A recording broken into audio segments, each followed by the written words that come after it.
Hello friends, welcome you all to jobs हम सफ़र, एक सफ़र सफलता की ओर। तो चलिए देखिए, आज हम लोग है जो बिहार एसआई का, बिहार दरोगा का सेट डिस्कशन करने वाले हैं, जो ज्ञान बिंदु जीएस एकेडमी का है। 50 क्वेश्चन का डेली टेस्ट जो होता है उसका डिस्कशन यहाँ पे आपका होगा। आज का हमारा पहला जो प्रश्न है, देखिए इसमें जो 50 प्रश्न रहेंगे वो हिस्ट्री, पॉलिटी और ज्योग्राफी के रहेंगे। तो फर्स्ट क्वेश्चन को हम लोग डिस्कस करते हैं। 1929 के कांग्रेस के लाहौर अधिवेशन के संबंध में नीचे दिए गए कथन पर विचार कीजिए। हमारा पहला स्टेटमेंट है, इस अधिवेशन की अध्यक्षता मोतीलाल नेहरू ने की थी। तो ये हमारा स्टेटमेंट गलत हो जाएगा, क्योंकि मोतीलाल नेहरू नहीं, जवाहरलाल नेहरू ने किया था इस अधिवेशन की अध्यक्षता। जो कि 1929 में कांग्रेस का लाहौर अधिवेशन हुआ था, उसकी अध्यक्षता किनके द्वारा की गई थी? जवाहरलाल नेहरू के द्वारा। तो हमारा पहला जो स्टेटमेंट है वो गलत हो गया। ठीक है, कौन सत्य है पूछ रहा है, कौन सही है देखना है। पहला गलत हो गया, दूसरा देख लेते हैं। इस अधिवेशन के दौरान पूर्ण स्वराज को कांग्रेस का उद्देश्य घोषित किया गया। बिल्कुल सही है, जो पूर्ण स्वराज इस समय उद्देश्य घोषित किया गया था 1929 के लाहौर अधिवेशन में। अगला है, लाहौर अधिवेशन के दौरान 26 जनवरी 1930 को पहला स्वाधीनता दिवस घोषित किया गया। तो ये आपका थर्ड स्टेटमेंट भी सही है, यानी 2 और 3 हमारा सही है, जो कि ऑप्शन बी में दिख रहा है। ठीक है, हमारा ऑप्शन बी करेक्ट हो जाएगा, केवल 2 और 3। बढ़ते हैं नेक्स्ट क्वेश्चन की तरफ, जो है इरविन समझौते के संदर्भ में नीचे दिए गए कथनों पर विचार कीजिए। इसमें बताना है कि कौन सा कथन है जो सही है। ठीक है, तो देख लेते हैं क्या क्या कथन दिया गया है। ब्रिटिश सरकार सविनय अवज्ञा आंदोलन के दौरान गिरफ्तार सभी कैदियों को रिहा करने को सहमत हो गई। देखिए, सभी कैदियों को रिहा करने की बात हो तो सभी कैदियों को रिहा करने पर सहमत नहीं हुए थे। ठीक है, तो ये हमारा गलत यहाँ पे हो गया। दूसरा है, लोगों को उपयोग के लिए नमक बनाने का अधिकार दिया गया। ये तो सही है आपका। नेक्स्ट है, इस समझौते के तहत कांग्रेस ने सविनय अवज्ञा आंदोलन रोक दिया। गांधी इरविन समझौता के बाद सविनय अवज्ञा आंदोलन को रोक दिया गया था। तो स्टेटमेंट 3 भी सही है। इसमें भी आपका केवल 2 और 3 सत्य हो जाएगा। ऑप्शन बी करेक्ट है यहाँ पे। ठीक है, बढ़ते हैं नेक्स्ट क्वेश्चन की तरफ, जो है क्वेश्चन नंबर 3 हमारा। निम्नलिखित घटनाओं को कालानुक्रम में व्यवस्थित कीजिए। ठीक है, कौन कब आया है ये आपसे यहाँ पे पूछ रहा है। ठीक है, नेहरू रिपोर्ट की बात की जाए यदि, तो नेहरू रिपोर्ट जो आपका है वो 15 अगस्त 1928 मोतीलाल नेहरू जी के द्वारा, ठीक है, प्रस्तुत किया गया। नेहरू रिपोर्ट मोतीलाल नेहरू जी के द्वारा 15 अगस्त 1928। नेक्स्ट है गांधी इरविन समझौता। गांधी इरविन समझौता आपका हुआ 5 मार्च 1931। सविनय अवज्ञा आंदोलन, सविनय अवज्ञा आंदोलन स्टार्ट कब आपका हुआ था? 12 मार्च 1930 को। ठीक है, बच गया अब एक, भगत सिंह को फांसी कब पड़ा? 23 मार्च 1931, जो कि गांधी इरविन समझौता के जस्ट बाद हुआ था। तो यहाँ पे आपको कालानुक्रम के हिसाब से व्यवस्थित करना था, सजाना था। तो सबसे पहला क्या हो जाएगा आपका? नेहरू रिपोर्ट, यानी 1 नंबर। फिर उसके बाद जो आपका है वो हो जाएगा सविनय अवज्ञा आंदोलन, यानी 3 नंबर। फिर उसके बाद 2 नंबर गांधी इरविन समझौता, और उसके बाद भगत सिंह को फांसी। ठीक है, 1 3 2 4 ऐसा ऑप्शन जो दिखेगा वही करेक्ट होगा। 1 3 2 4 ऑप्शन बी में दिख रहा है, जो कि करेक्ट है। नेक्स्ट क्वेश्चन है, निम्नलिखित में से कौन से भारतीय राज्य चीन की सीमा को स्पर्श करते हैं? पश्चिम बंगाल तो नहीं करता है, सिक्किम करता है, हिमाचल प्रदेश करता है और उत्तराखंड करता है। तो 2, 3 और 4 करता है, केवल 2, 3 और 4, यानी ऑप्शन डी है जो करेक्ट हो जाएगा। नेक्स्ट है, कश्मीर हिमालय के संदर्भ में नीचे दिए गए कथनों पर विचार कीजिए। ठीक है, श्रीनगर चेनाब नदी के किनारे स्थित है। डल झील श्रीनगर में अवस्थित है। ठीक है, इस क्षेत्र के उत्तर में अनुदैर्य घाटियां पाई जाती है। तो आपका ऑप्शन डी सही हो जाएगा, 1, 2 और 3। ठीक है, यहाँ पे तीनों सही आपका है। नेक्स्ट है, उत्तरी मैदान के संदर्भ में निम्नलिखित में से कौन सा कथन सत्य है। उत्तरी मैदान के संदर्भ में आपसे पूछा जा रहा है, यहाँ पे स्टेटमेंट दिया हुआ होगा, उसको देखकर चेक करना है कौन कौन सा सही है। ठीक है, उत्तरी मैदान का सबसे अधिक भाग पुरानी जलोढ़ मृदा से बना हुआ है। तो ये तो आपका करेक्ट हो जाएगा, क्योंकि बिल्कुल पुरानी जलोढ़ मृदा से जो मैक्सिमम भाग है वो बना हुआ है। उत्तरी मैदान में वांगर क्षेत्र की मृदा में चूनेदार निक्षेप पाए जाते हैं। स्टेटमेंट 2 भी आपका सही है। उत्तरी मैदान के बाढ़ वाले मैदान के नए तथा युवा निक्षेप को खादर कहा जाता है। जो युवा निक्षेप होते हैं उसे खादर बोलते हैं, और जो पुराना होता है उसे वांगर बोलते हैं। ये आपका ये भी सही है, 1, 2 और 3 तीनों सही यहाँ पे हो जाएगा। ऑप्शन नंबर डी करेक्ट है। नेक्स्ट है, मौलिक अधिकारों से संबंधित निम्नलिखित कथनों पर विचार कीजिए। मौलिक अधिकार से संबंधित यहाँ पे बताना है आपको। यहाँ पे उपयुक्त कथनों में से कौन से असत्य हैं, देखिए यहाँ पे गलत चुनना है कि कौन गलत है। ठीक है, इस चीज का आप ध्यान रखिएगा। कोई भी नागरिक अपने मौलिक अधिकारों का उल्लंघन होने की स्थिति में सीधे सर्वोच्च न्यायालय जा सकता है, लेकिन उच्च न्यायालय इस संदर्भ में अधिकार नहीं रखते हैं। ये तो आपका गलत हो गया, क्योंकि उच्च न्यायालय में भी जाया जा सकता है और सर्वोच्च न्यायालय में भी जाया जा सकता है। ठीक है, ये तो आपका गलत स्टेटमेंट है। ठीक है, नेक्स्ट है, संविधान के अनुच्छेद 21 में प्रत्येक नागरिक को गौरवपूर्ण जीवन जीने का मौलिक अधिकार प्राप्त है। स्वास्थ्य का अधिकार इन्हीं मौलिक अधिकारों के अंतर्गत शामिल है। ये तो सही है। तो आपको चुनना क्या था, गलत वाला चुनना था। तो केवल एक आंसर सही होगा। ठीक है, यानी ऑप्शन नंबर ए करेक्ट है। ठीक है, बढ़ते हैं नेक्स्ट क्वेश्चन की तरफ, जो है भारतीय संसद से संबंधित निम्नलिखित कथनों पर विचार कीजिए। ठीक है, कार्यपालिका ऐसे लोगों का समूह होती है जो संसद द्वारा बनाए गए कानून को लागू करने के लिए मिलकर काम करती है। ठीक है, प्रधानमंत्री लोकसभा में सत्ताधारी दल का मुखिया होता है, जिसकी सलाह पर राष्ट्रपति मंत्री परिषद की नियुक्ति करता है। ये भी आपका सही है, यानी दोनों सही है। आपको चुनना भी था कि कौन सही है, तो दोनों सही है। Option C is correct. ठीक है, न्यायिक समीक्षा शब्द से आशय है। देखिए, न्यायिक समीक्षा का मतलब होता है कि संसद द्वारा यदि कोई कानून बनाया गया हो और वो सही है या नहीं है, इसकी संवैधानिकता जांच करना ही न्यायिक समीक्षा होती है। तो ऑप्शन ये आपका करेक्ट यहाँ पे हो जाएगा। नेक्स्ट है, निम्नलिखित सूची 1 को सूची 2 से सुमेलित कीजिए। देखिए, इसमें 3 ही दिख रहा है, एक और है जो आपका नेक्स्ट पेज में है। ठीक है, दोनों को एक साथ कर लेते हैं ताकि इजीली समझ पाए। कुपोषित, तो कुपोषित का क्या मीनिंग है? कुपोषित का मीनिंग है ऐसा व्यक्ति जिसे पर्याप्त भोजन नहीं मिलता हो।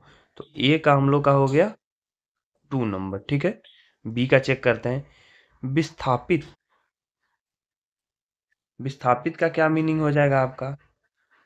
तो यदि बात की जाए विस्थापित की, तो ऐसे लोग जिन्हें बांध खनन जैसी परियोजनाओं को पूरा करने के लिए जबरन उनके मूल स्थान से प्रवासित कर दिया जाता है, तो ऐसे लोगों को क्या बोलते हैं? विस्थापित।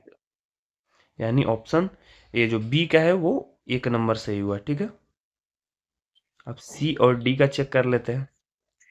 सी में है घेटवाइजेशन और अगला है मुख्य धारा। मुख्य धारा का क्या मीनिंग है? मुख्य धारा का मीनिंग है ऐसे लोग का समुदाय जिन्हें समाज का केंद्र माना जाता है, तो मुख्य धारा हो जाएगा। तो डी का 3 नंबर। और जो रिमेनिंग घेटवाइजेशन क्या होता है?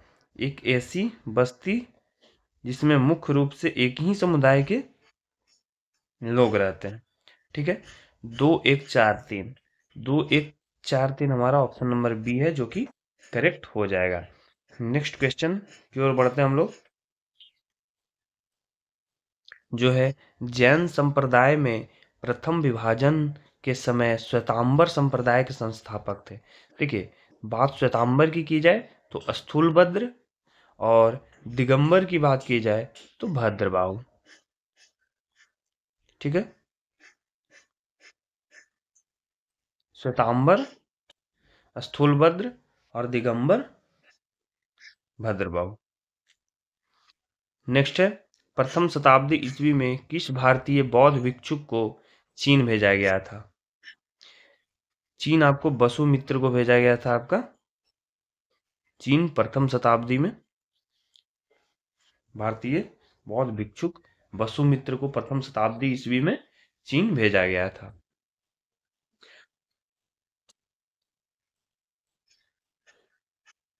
ठीक है, बढ़ते हैं अपने नेक्स्ट क्वेश्चन की तरफ। और ये जो वसुमित्र थे वो किसके समकालीन थे? कनिष्क के समकालीन थे।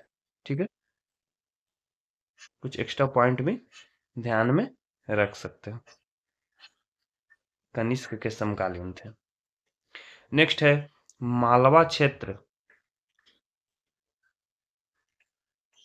जो आपका मालवा क्षेत्र है पर मगध की सत्ता का विस्तार निम्न में से किसके शासन काल में हुआ? तो ये जो है आपका शिशुनाग के समय हुआ था। Option number D correct. Next है शैव संतों के लेखन के संग्रह को पांचवा वेद भी समझा जाता है। उपयुक्त संग्रह का नाम क्या है? तो इस संग्रह का नाम है तिरुमुराय, जिसमें किस चीज का जिक्र होता है? मोक्ष के उपदेश इसमें दिए गए हैं। जो आपका है मोक्ष के उपदेश की चर्चा इसमें मिलेगी।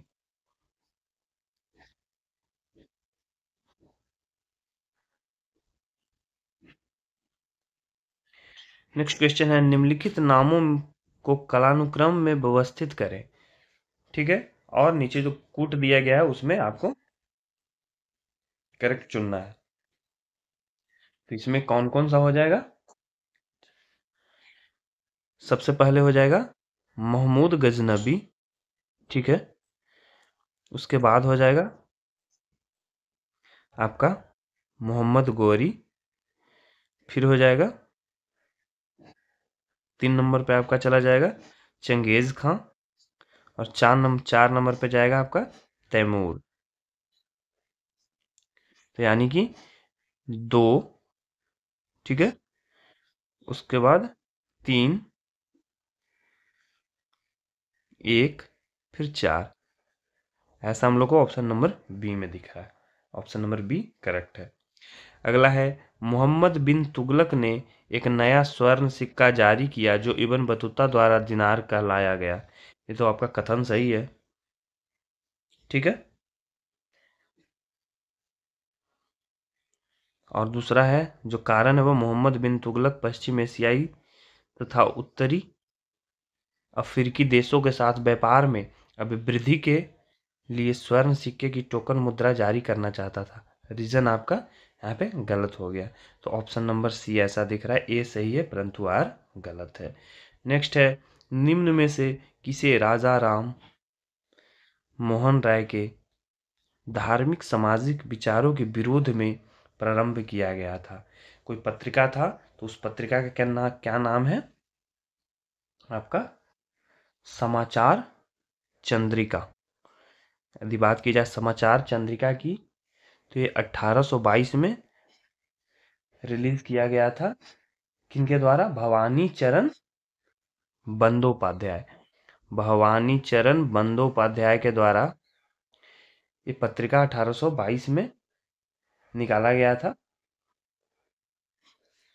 जो कि रूढ़िवादी हिंदू पत्र था। ये जो समाचार चंद्रिका है वो रूढ़िवादी हिंदू पत्र था। नेक्स्ट है, निम्नलिखित संगठनों को उसके क्रम के आधार पर दर्शाइए। क्रम के आधार पर दर्शाना तो बॉम्बे एसोसिएशन 1852, मद्रास महाजन सभा 1884, 1876 इंडियन एसोसिएशन, और उसके बाद इंडियन लीग की बात की जाए तो 1875। तो कौन सा आपका ऑप्शन सही हो जाए, मतलब किस तरह से हो जाएगा? सबसे पहले आपका 1 नंबर, फिर 4 नंबर, फिर 3 नंबर, उसके बाद 2 नंबर। ठीक है, ऐसा जो ऑप्शन दिखेगा वो हमारा करेक्ट हो जाएगा। ऐसा ऑप्शन हमें ऑप्शन नंबर डी दिख रहा है। नेक्स्ट है, स्वदेशी आंदोलन के संदर्भ में निम्नलिखित कथनों पर विचार कीजिए। इसमें देसी शिल्पकारों के कौशल तथा उद्योगों को पुनर्जीवित करने का योगदान किया। ये तो करेक्ट हो जाएगा। स्वदेशी आंदोलन के एक अवयव के रूप में राष्ट्रीय शिक्षा परिषद की स्थापना हुई। यानी दोनों स्टेटमेंट आपका यहाँ पे सही है। तो यहाँ सही ही पूछा जा रहा था आपसे, तो ऑप्शन ए सी है जो करेक्ट यहाँ पे हो जाएगा, 1 और 2 दोनों। नेक्स्ट है, करजन वाइली की हत्या के आरोप में किसे मृत्युदंड दिया गया? मदन लाल ढींगरा को करजन वाइली के हत्या के आरोप में मृत्युदंड दिया गया था। नेक्स्ट है, राज्य विधानमंडलों के निर्वाचन हेतु सिद्धांतों में सम्मिलित है। क्या क्या चीज सम्मिलित है आपसे पूछा जा रहा है। यह वयस्क मताधिकार के आधार पर होंगे, बिल्कुल सही है। प्रत्येक क्षेत्रीय निर्वाचन क्षेत्र के लिए एक निर्वाचन सूची होगी, ये भी सही है। धर्म, प्रजाति, लिंग आदि के लिए निर्वाचन सूची बनाने में कोई स्थान नहीं होगा, बिल्कुल सही है। राजनीतिक दलों को अपने स्वयं के मानक स्थापित करने की स्वतंत्रता होगी। देखिए, स्वयं का मानक स्थापित करने के लिए राजनीतिक दल को स्वतंत्रता कहाँ होगी? ये नहीं होगा। और 1, 2 और 3 सही है। 1, 2 और 3 ऑप्शन नंबर सी में दिख रहा है, जो कि आपका करेक्ट हो जाएगा। नेक्स्ट है, राज्य विधानसभाओं में आंग्ल भारतीय समुदाय के लिए प्रतिनिधित्व का प्रावधान भारत के संविधान के किस अनुच्छेद द्वारा किया गया है? ये आपका हो जाएगा अनुच्छेद 333 के द्वारा। राज्यपाल को ये शक्ति है, यदि आंग्ल भारतीय समुदाय के लोग उसमें नहीं है तो उनके द्वारा इसमें शामिल किया जा सकता है। नेक्स्ट है, उच्चतम न्यायालय के न्यायाधीशों का वेतन निर्धारण किया जाता है। उसका जो वेतन है वो संसद के द्वारा निर्धारित किया जाएगा। ऑप्शन सी करेक्ट है। जिला न्यायाधीश शब्द संविधान के किस अनुच्छेद में आया है? जिला न्यायाधीश शब्द जो है वो अनुच्छेद 233 में आया है आपका। तो यहाँ ध्यान रखिए, 333 में क्या है और 233 में क्या है। 333 में आपका है, राज्य विधानसभाओं में आंग्ल भारतीय समुदाय के लिए प्रतिनिधित्व की बात करता है, और 233 में जिला न्यायाधीश शब्द का वर्णन है। रिलेट करके ध्यान रख सकता। नेक्स्ट है, निम्नलिखित में से कौन सी तिथि को भारत के राष्ट्रपति ने अपनी शक्तियों का प्रयोग करते हुए उद्घोषणा द्वारा यह घोषणा की कि गंभीर आपात विद्यमान है, जिसके कारण आंतरिक अशांति से भारत की सुरक्षा को गंभीर खतरा है? तो ये आपका हो जाएगा 25 जून 1975 को इसकी उद्घोषणा की गई थी राष्ट्रपति जी के द्वारा। इमरजेंसी की बात यहाँ पे हो रही है। नेक्स्ट है, निम्नलिखित तिथियों में से किस दिन भारत में लोक सेवा दिवस सिविल सर्विसेज डे मनाया जाता है? सिविल सर्विसेज डे आपका 21 अप्रैल को मनाया जाता है, और ये है जो 2006 से मनाया जा रहा है। और क्यों मनाया जा रहा है इसकी बात करें तो ये सरदार पटेल जी के प्रथम संबोधन को याद दिलाता है ये सिविल सर्विसेज डे। और भारत का स्टील फ्रेम भी कहा गया था सिविल सर्विसेज को। नेक्स्ट है, भारत में पंचायती राज व्यवस्था का वास्तुकार किसे कहा जाता है? बात की जाए पंचायती राज व्यवस्था की तो बलवंत राय मेहता जी का नाम यहाँ पे होगा, इन्हीं को इसका वास्तुकार कहा जाता है। एलन सिंघवी की बात की जाए तो ये भी इसी संबंधित है, और ये हैं जो किस चीज की बात करते थे? संवैधानिक मान्यता देने की बात करते थे एलन सिंघवी 1986 में। जीवीके राव कमेटी की बात की जाए तो ये 1985 की है, ठीक है। और पंचायती राज व्यवस्था सबसे पहले जब आपका है नागौर, ठीक है, नागौर जिला जो राजस्थान में पड़ता है, उसका बगाड़ी गांव, बागड़ी गांव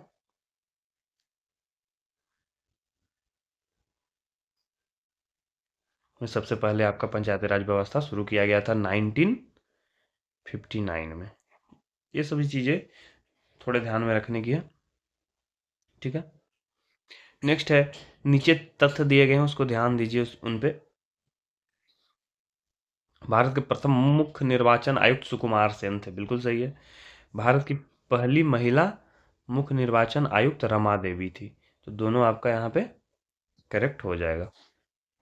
नेक्स्ट है, निम्नलिखित में से किसे एक दबाव समूह माना जाता है? दबाव समूह आपका मजदूर संघ का सदस्य दबाव समूह माना जाता है इसे, ठीक है। नेक्स्ट क्वेश्चन है, निम्नलिखित में से किसके द्वारा भारत के नियंत्रक एवं महालेखा परीक्षक के पद का सृजन किया गया? नियंत्रक एवं महालेखा परीक्षक जो पद है वो आपका संविधान द्वारा इस पद का सृजन किया गया है। नेक्स्ट है, रामगिरी की पहाड़ियां की पर्वत श्रृंखला का भाग है? किस पर्वत श्रृंखला की भाग है जो आपका रामगिरी की पहाड़ियां हैं? तो वो विंध्याचल पर्वत श्रृंखला का भाग है। ये कहाँ पड़ता है? ये आपका छत्तीसगढ़ में पड़ेगा, ठीक है, सरगुआ डिस्ट्रिक्ट, सरगुआ डिस्ट्रिक्ट छत्तीसगढ़ में पड़ेगा आपका रामगिरी की पहाड़ियां। नेक्स्ट है, कोसी मैदान के माध्य समुद्र तल की औसत ऊंचाई क्या है? इसका माध्य समुद्र तल का औसत ऊंचाई 30 मीटर है। नेक्स्ट है, रामगंगा नदी कन्नौज के पास गंगा नदी में मिली। बेतवा नदी प्रयागराज के पास यमुना नदी में मिलती है। तो ये कौन सा आपका सही है यहाँ पे आपको बताना है। तो इसमें केवल स्टेटमेंट 1 ही सही है, रामगंगा नदी कन्नौज के पास गंगा नदी में मिलती है। नेक्स्ट है, एशिया का सबसे बड़ा जलप्रपात हुंड्रू किस स्थान के पास स्थित है? जो हुंड्रू जलप्रपात है वो रांची में स्वर्ण रेखा नदी, ठीक है, स्वर्ण रेखा नदी पे स्थित है आपका हुंड्रू जलप्रपात, ठीक है। नेक्स्ट है, भारत में निम्न में से किस तटीय प्रदेश में उत्तर पूर्वी मानसून से वर्षा होती है? ये जो आपका हुंड्रू जलप्रपात है वो 98 मीटर से यहाँ पे वाटर गिरता है। ये जो आपका है उत्तर पूर्वी मानसून से वर्षा होने की बात की जाए तो वो आपका कोरोमंडल तट पे होता है, और जो मैक्सिमम वर्षा होता है इससे वो तमिलनाडु में होता है। इसके साथ ही इससे बारिश जो है वो आंध्र प्रदेश के साउदर्न पार्ट में होता है। आंध्र प्रदेश के दक्षिणी भाग में इससे वर्षा होता है। इसे लौटता हुआ मानसून भी बोलते हैं, इस उत्तरी पूर्वी मानसून को। नेक्स्ट है, निम्नलिखित युग्मों में से कौन सा युग्म सही सुमेलित नहीं है? यहाँ पे ध्यान रखिए, कौन सही सुमेलित नहीं है? सुंदरबन पश्चिम बंगाल ये तो सही सुमेलित है। भितरनिका उड़ीसा ये भी सही है। पिचबरम तमिलनाडु ये भी सही है। वेवनाड वेवनाड कर्नाटक नहीं केरला, ठीक है। तो ये आपका आंसर ऑप्शन नंबर डी हो जाएगा जो सही नहीं है, वेवनाड कहाँ? केरला। भारत सरकार ने वन संरक्षण अधिनियम किस वर्ष में अधिनियमित किया? ये जो अधिनियम है भारत सरकार द्वारा वन संरक्षण अधिनियम वो 1980 में अधिनियमित किया गया था। नेक्स्ट है, लैटेराइट मिट्टियां का प्राधान्य है। लैटेराइट मिट्टियां कहाँ ज्यादा पाई जाती है, ये चीज आपसे यहाँ पे पूछा जा रहा है, तो वो मालाबार तटीय प्रदेश में ज्यादा पाई जाएगी। नेक्स्ट है हरित खेती। तो हरित खेती आपका समेकित कीट प्रबंधन, समेकित पोषक पदार्थ आपूर्ति एवं समेकित प्राकृतिक संसाधन प्रबंधन। ऑप्शन नंबर सी यहाँ पे करेक्ट हो जाएगा हरित खेती के बारे में। नेक्स्ट है नाबी एमजी क्या है? नाबी एमजी है जो गेहूं का एक किस्म है, ठीक है। नाबी एमजी, नाबी एमजी है जो आपका गेहूं का एक किस्म है। नेक्स्ट है कंबोडिया स्थित जो अंकोर वाट मंदिर है, वो अंकोर वाट मंदिर किस देवता को समर्पित है, यहाँ आपसे पूछा जा रहा है। तो जो अंकोर वाट मंदिर है वो विष्णु जी को समर्पित है। मनिका बत्रा किस खेल से जुड़ी हुई है? जो आपकी मनिका बत्रा है वो टेबल टेनिस से जुड़ी हुई है। नेक्स्ट है कलामंडलम कल्याणी कुट्टी, कलामंडलम कल्याणी कुट्टी अम्मा किस शास्त्रीय नृत्य से जुड़ी हुई है या फिर किस चीज के लिए जानी जाती है? ये जो है वो मोहिनी अट्टम के लिए जानी जाती हैं। नेक्स्ट है निम्नलिखित में से कौन सुमेलित नहीं है? यहाँ भी ध्यान रखिए कौन सुमेलित नहीं है आपसे पूछा जा रहा है। मधुबनी पेंटिंग, मधुबनी चित्रकारी बिहार, बिल्कुल सही है। पिछवाल चित्रकारी गुजरात, ये आपका सही नहीं है, ठीक है। फुलकारी कला हरियाणा, ये भी सही है। कलमकारी कला आंध्र प्रदेश, ये भी सही है। तो पिछवाल चित्रकारी है कहाँ का? तो यदि बात की जाए पिछवाल चित्रकारी की तो ये आपका राजस्थान का, ठीक है। पिछवाई भी इसे बोला जाता है, पिछवाई चित्रकारी। नेक्स्ट है अभ्यारण्य राइनो के लिए जाना जाता है। अभ्यारण्य राइनो के लिए जाना जाता है, कौन सा अभ्यारण्य? तो आपका काजीरंगा। नेक्स्ट है वैज्ञानिक समाजवाद का श्रेय किसे जाता है? जो वैज्ञानिक समाजवाद है उसका श्रेय आपका कार्ल मार्क्स को जाता है। ऑप्शन ए करेक्ट हो जाएगा यहाँ। नेक्स्ट है मास्टर मार्क्स द्वारा नौकरशाही के कितने प्रकार बताए गए हैं? नौकरशाही के यहाँ पे 4 प्रकार बताए गए हैं। नेक्स्ट है Gandhian constitution for free India किनके द्वारा लिखा गया है? श्रीमन नारायण अग्रवाल जी के द्वारा Gandhian constitution for free India लिखा गया है। नेक्स्ट है विदेश में सर्वप्रथम भारत महोत्सव कहाँ आयोजित हुआ?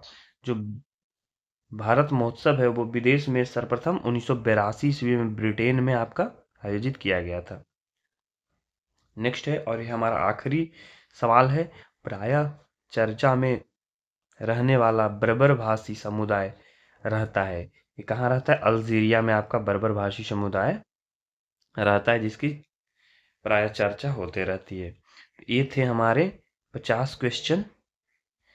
जो आपका है वो किस चीज का क्वेश्चन था? ये आपका हो गया हिस्ट्री, ज्योग्राफी और पॉलिटी के। ये सभी 50 क्वेश्चन का डिस्कशन आप लोगों ने देखा। और जो नेक्स्ट क्वेश्चन है हर एक दिन वीडियो आपका 50-50 क्वेश्चन का आएगा।